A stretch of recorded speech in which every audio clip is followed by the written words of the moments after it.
So what is Flutter? Flutter is a tool that allows you to build native cross-platform, and that means for iOS and Android, apps with one programming language and code base. So let's have a closer look at this nice sentence here.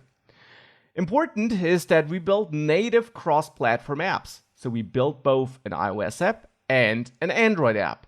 We're not building a web app that runs in the browser. We're not building an app that gets wrapped by native apps. We build real apps, two different kinds of apps in the end for iOS and Android, which you then distribute through the different app stores. So through the Apple App Store and the Google Play Store. That's what you get as a result. Now you get there by using one programming language, so that you don't have to learn two different programming languages, one for iOS and one for Android. Instead, you have one programming language, Dart, but I'll come back to that, and also one code base. So you work in one project, you write your code once, and you still get two different apps as a result. And that's the cool thing about Flutter. You only learn one programming language, you only write your code once, and you get two apps.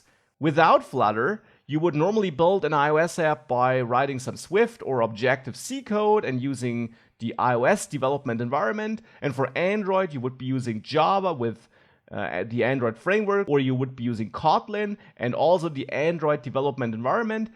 And you would have to learn all these different languages and tools. And you would have to write two totally different apps or work in two totally different projects. And with Flutter, that's not the case. One programming language and one code base.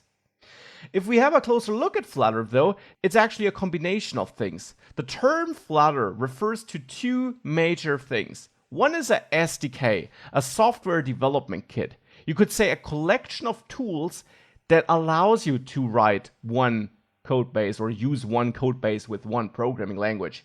Because it includes tools to then compile this code, which normally would not run on iOS and Android, into native machine code that does run on these platforms.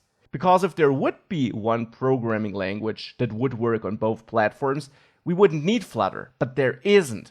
Now therefore, the one programming language Flutter uses doesn't work on iOS and Android, so it needs to be compiled to native machine code for iOS and native machine code for Android, so that we have code that does run on these platforms.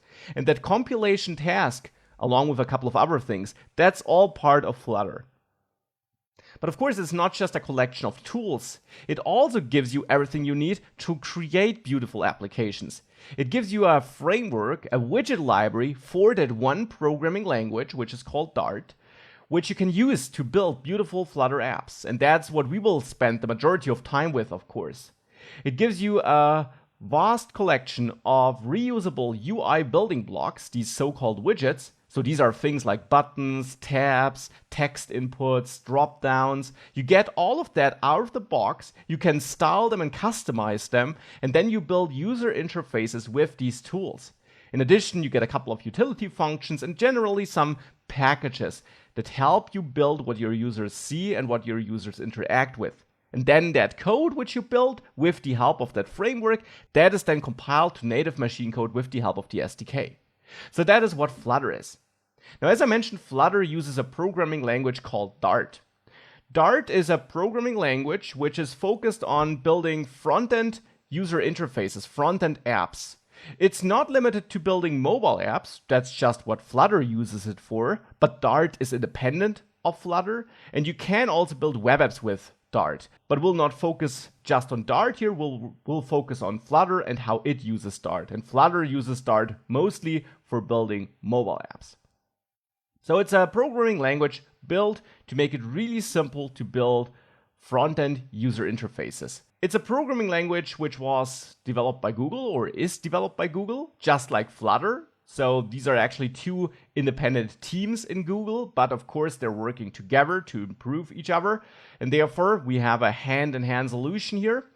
And in case you already have some programming experience, it's an object-oriented and strongly typed language, and its syntax is a bit like a mixture of JavaScript, Java, C#, but you don't need to know any of these languages, and actually you don't need to know anything about programming to follow along. In this course, I will teach you Dart from scratch along with Flutter. So we'll build Flutter apps and you'll learn Dart and the features you're using there along the way, because I think that's the most fun way of learning that programming language and already see nice results, the apps we're building.